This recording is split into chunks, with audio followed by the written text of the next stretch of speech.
Welcome to the Diverse Minds podcast, where we give you the tips, tools and techniques you need to be a mentally healthy and inclusive leader.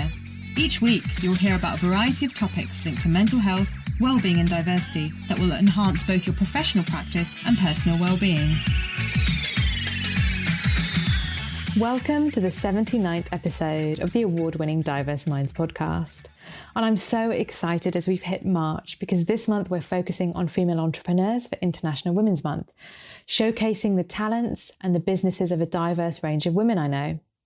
To kick off the month, we are talking about dyslexia support in the workplace.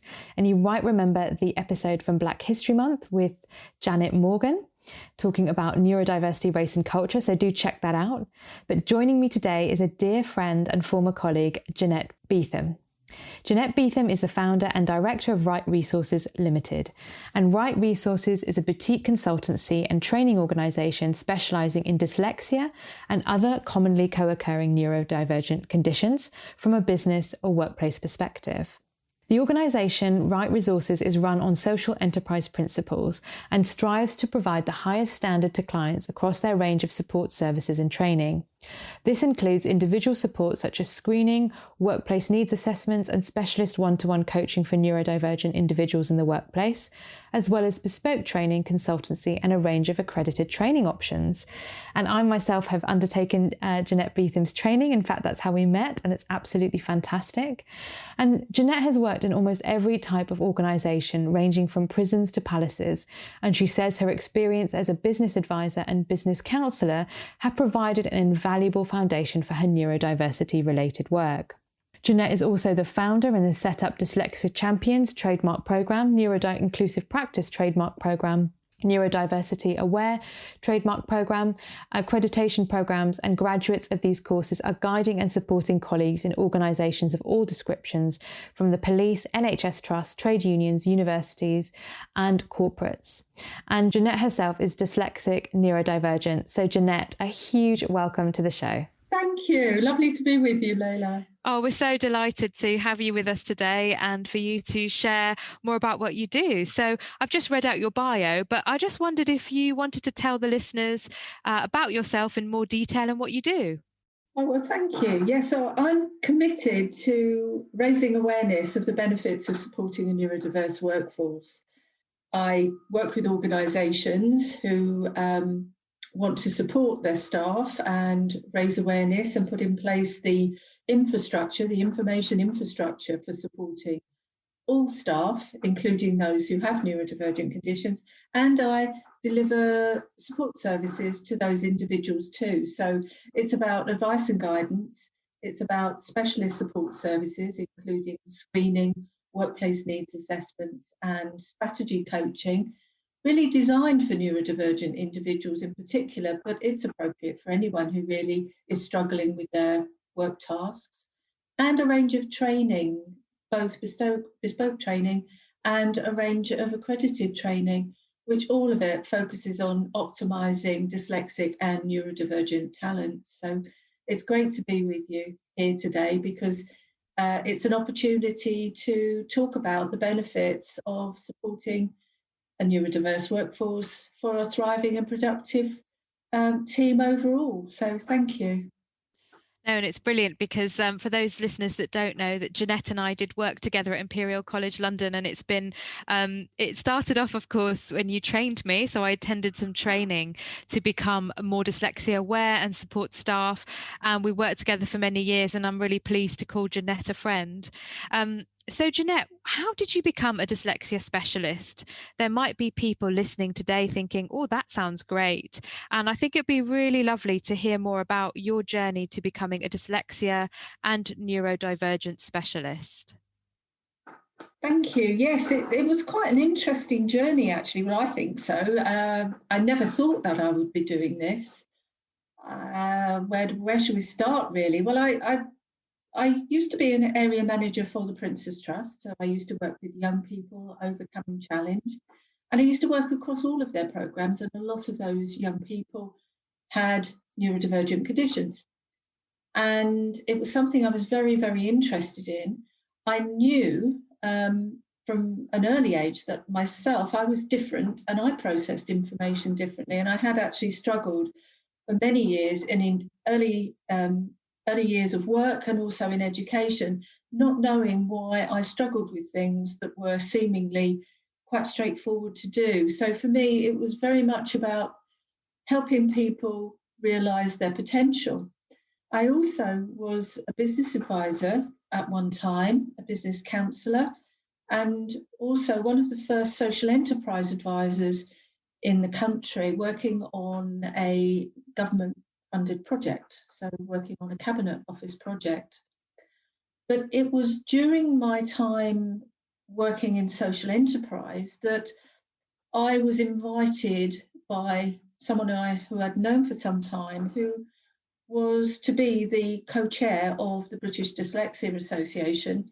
And when they developed the first training programs to really support the work of the charity, because it had gone through a bit of a difficult time financially, they knew that they needed to raise funds, but also to be able to do it and take on like social enterprise activity. And when they did that, they invited me along, or asked me along, and asked me if I would help them roll out those programs. So I used my experience both in working with, I had actually worked in a university before, working with small business and helping unemployed graduates to move through and find new positions and help support them to be able to achieve their potential too. So there was a whole host of different things coming together there, but it was my interest in people development and also my background in business that was invaluable. So I delivered training across the board around dyslexia and commonly co-occurring neurodivergent conditions. In those early days, I worked in schools, colleges, universities and workplaces. And actually, it was at that time, there was very little being done around dyslexia and co-occurring neurodivergent conditions in the workplace. And that was the area that I was absolutely passionate about.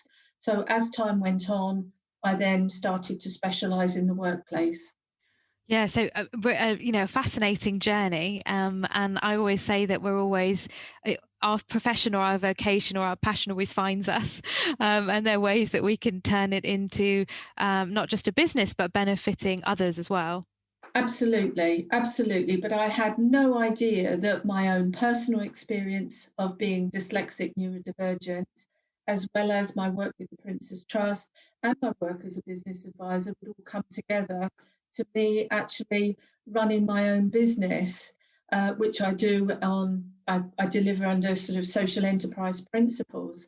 And yes, I've founded Right Resources Limited, oh gosh, I suppose about 8-10 years ago, something like that, so that I could really sort of, rather than delivering on behalf of the British Dyslexia Association, I could also start developing new ways of working, different resources that fitted with them and still support the work of the charity. So I received a really nice testimonial from that person, actually, Margaret Melpass, quite recently, which was lovely, because she was saying about the fact that, I managed to not only help them in those early days when there were some struggles, but she acknowledged the contribution that I'd made, and I was very, very grateful of that. And I think all those testimonials are so well deserved from having worked with you myself, Janette. So you talked about being dyslexia and you used the term neurodivergent, and this is something that I like to pick up on.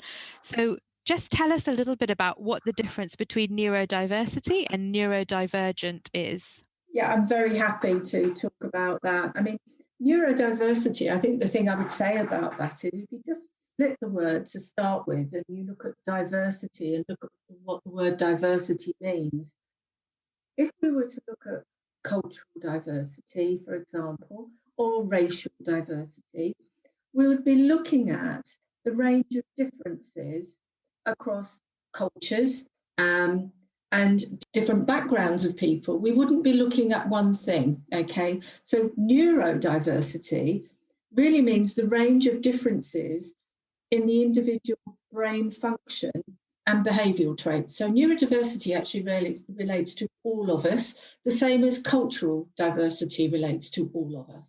Yeah, thank you. And we also both work with Janette Morgan. And if anyone's interested in how neurodiversity, culture and race overlap, you might want to check out that episode as well, which was for Black History Month 2020. Now, Janette, how about mental ill health? This is something that we worked on together quite closely, and I know that you're also a mental health first aider. But thinking about mental ill health and neurodivergent conditions, now, of course, it doesn't mean if you fall under the umbrella of having a neurodivergent conditions that you're automatically going to have mental ill health. But what we do know is that people who experience and they're not supported in their workplace and they're not given the support they need to do their job in the way that they need to, that they're more likely to experience anxiety and depression. So how can we spot the signs of this in the workplace, in particular a virtual workplace, Janette? That's a really interesting question and so relevant at the moment. It's because we've gone through some kind of change. Whenever we go through a change, neurodivergent individuals are likely to struggle more than their non-neurodivergent colleagues. And that's because the change puts demands on their short-term memory and working memory, because their existing coping strategies are probably not a good fit for the current situation. Okay. Mm-hmm. And so if I could just explain what neurodivergence means as opposed to neurodiversity. Neurodivergent, if we again split the word into neuro and divergent, if we look at the word divergent, it actually means extending in different directions from a common point, differing from a standard, or differing, varying, or different or unlike. So neurodivergent means that those people are those people whose processing differs from what could be termed as societal norms. So those are the individuals who have, for example, dyslexia, dyspraxia, which is more commonly referred to now as developmental coordination disorder or DCD, dyscalculia, autism spectrum condition, ADHD. So these individuals, because of the change, they may well be struggling. And the things that you start to notice, that they might be making more mistakes, that there may be omissions in their work, they're failing to meet targets, seem more tired, less able to focus. And that's particularly so for people who have traits of ADHD, where actually they're maybe not sleeping very well, or maybe working through the night because there's a difficulty for them to switch off, as it were, because there's no clear work time, home time. It may be that there's an increase in nervous habits, making poor judgments, becoming more irritable with other people than they perhaps would have been before. So you can see some similarities and overlap with people who are not neurodivergent, but actually it's the around the work situation and not coping that they're more likely to, the mistakes and things might be more obvious. And there's no way around it other than having a conversation with them too. And this is why regular catch-ups with line managers and supervisors can be so useful in terms of, how are things going? Having a really a good dialogue is just so important. And it goes back to that, what we know is common sense, but sadly not common practice. And to not be able to, if there's a workplace culture where people feel they can't speak up and there's a nasty culture of silence, this is going to make all of this 100 times harder. And it's pretty difficult anyway, isn't it? It is, absolutely. And one key thing as well that I missed off of my list there, because obviously I'm trying to think of as many things as possible. They're not necessarily coming at the right time or the right order, Layla, but of course memory problems as well. And, it may well be that they're struggling to remember things. And that sets alarm bells off for some people, because I've had people in the past talking to me who've been really worried about their memory, that didn't think that they were struggling with their memory before, and actually had concerns that maybe this might be something else, concerns it might be Alzheimer's or dementia. And once we understand that there are processing differences, and that this could be associated with, for example, dyslexia, then actually it's a bit of reassurance. It makes such a difference, because I think people still, because there isn't accurate and widespread awareness, people don't necessarily realise that there are what you could term as being literate dyslexics, where their literacy is not necessarily their biggest challenge. They may struggle a bit with their spelling, they may struggle a bit with sequence and order, and structure in written communications, but actually that's never been a problem for them. But actually, it's the underlying traits and processing that actually is likely to be causing them challenges on a day-to-day basis that could be associated with dyslexia. Yeah, and that reminds me of, I was listening to Desert Island Discs on Friday, and it was David Olusoga, and he was talking about his dyslexia.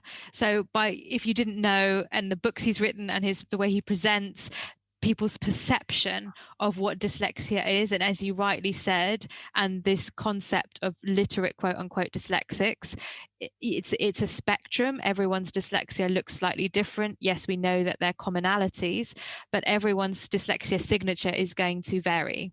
Absolutely. And I think that's a danger where it's great when people talk about their own dyslexia, because there are more people feeling a bit more comfortable about it, whereas at one time you hardly heard anybody talking about it. But it's cathartic for them, and it's quite, it's really emotional for them. But if their dyslexia and their journey is their dyslexia and their journey.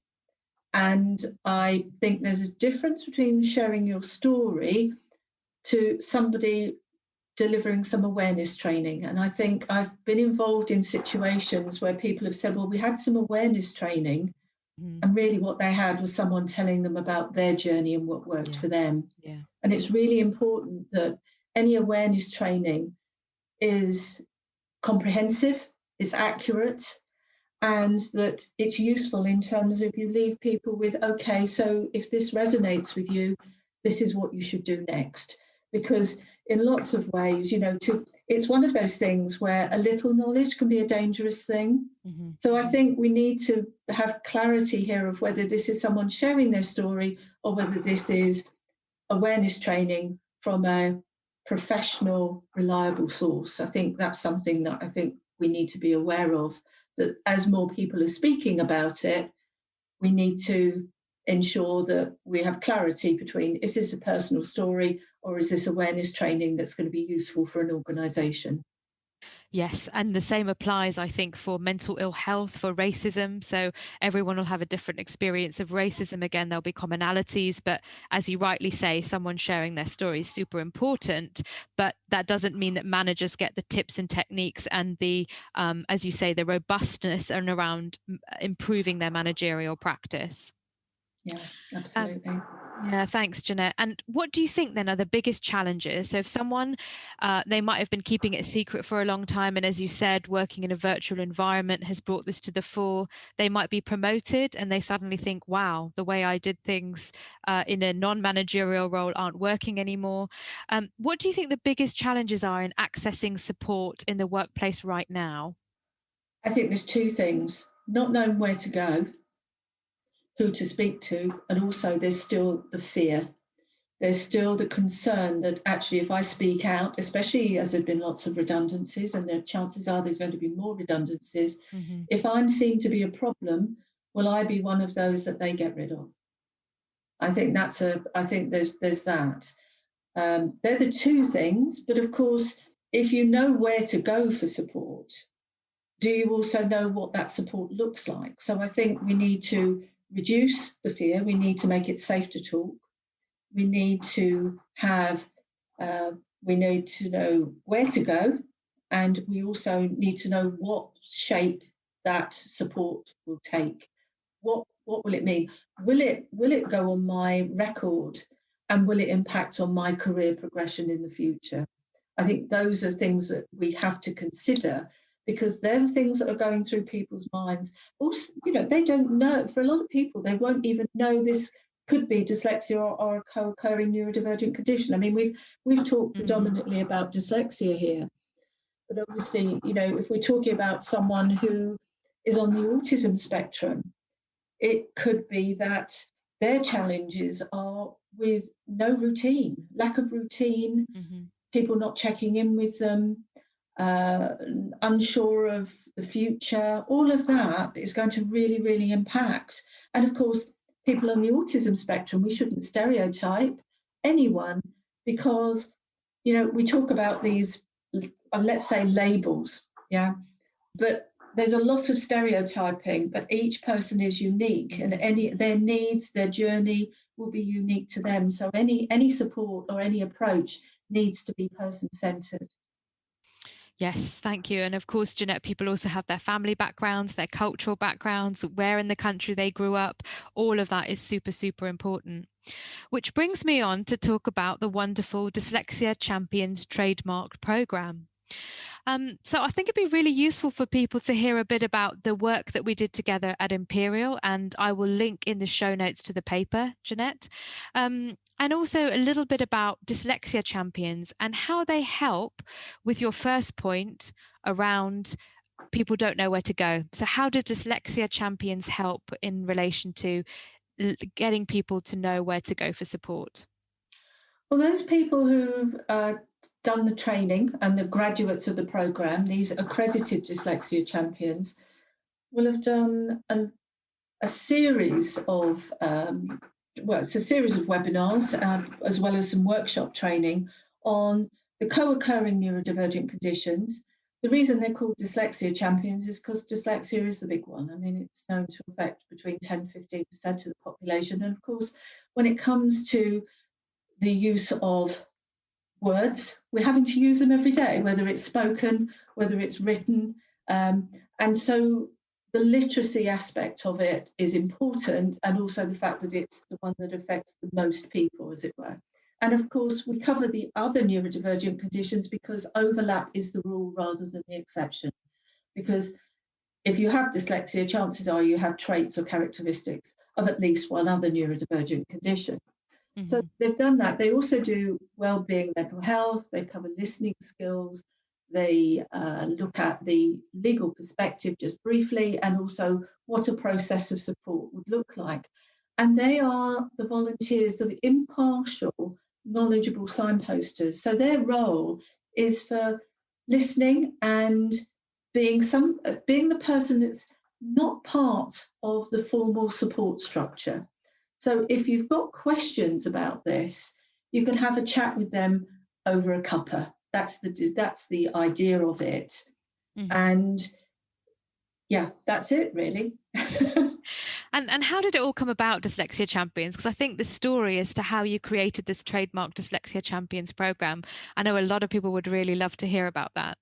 Well, I started looking at it because I realised that so many people were wanting to speak to me in confidence, as it were.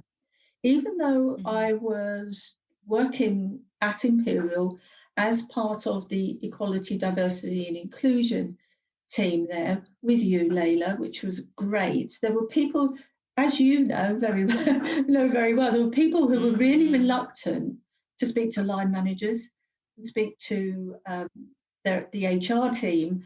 They wanted to speak to somebody off the record, as it were, but rather than speak to somebody who says, oh, my daughter or my nephew is dyslexic, and then getting some sort of general conversation going, I realised that they needed more, and they needed to be able to go to a reliable source and have accurate information.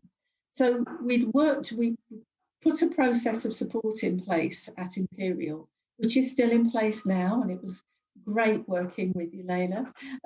We're putting that together so that people knew what the process of support would look like.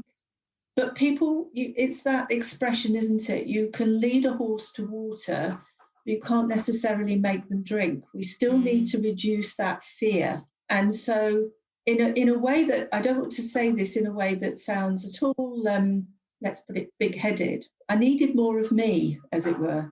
And that's when I decided, right, we need a training program that covers all of these aspects so that people can receive impartial but accurate support with people who are genuinely interested, have empathy, and have the listening skills for this role. Yeah, and that's the thing. I think what would happen is that then people I think the important thing is that people would then understand the processes and what it takes, and it doesn't rely on one person, but you're sharing your knowledge and your valuable knowledge built up over so many years, plus your lived experience. Yes, I think so. And I must say that I feel extremely privileged to have had the opportunity to run it for the first time. And I'm very, very grateful to you, Layla, for that, for giving us that opportunity to do that. But as you know, what we did was we documented the work that had been carried out with individuals, neurodivergent individuals at Imperial, because my background in social enterprise meant that everything I do, I have to prove that it's beneficial. I have to prove the impact. So everything that I had done at Imperial, I documented, not only collecting feedback, but actually quantifying that in terms of distance travelled for those people when they had screening, workplace needs assessment, and then coaching support, and looked at the difference that it made to people. And so we could see that people needed to come forward for that support and the benefits of it, but we needed that easy way in, first of all, to reduce the fear. And that's where the Dyslexia Champions comes in. So we documented the impact, the positive impact of the support that was being provided at Imperial. But one of the recommendations within that paper that we wrote was that Dyslexia Champions were the gatekeepers, really. And I think what else I really like about the program, I think the training's excellent and the way you run the program is excellent, but it's the fact that people know they've been trained in accurate, up-to-date information and can start to spread that knowledge, because as we know, in many organizations that can just sit in one place, or unfortunately, as we've often experienced, there can be real negative gatekeepers within HR that stop this information being pushed out. Yeah, unfortunately, that is so in some instances, yes.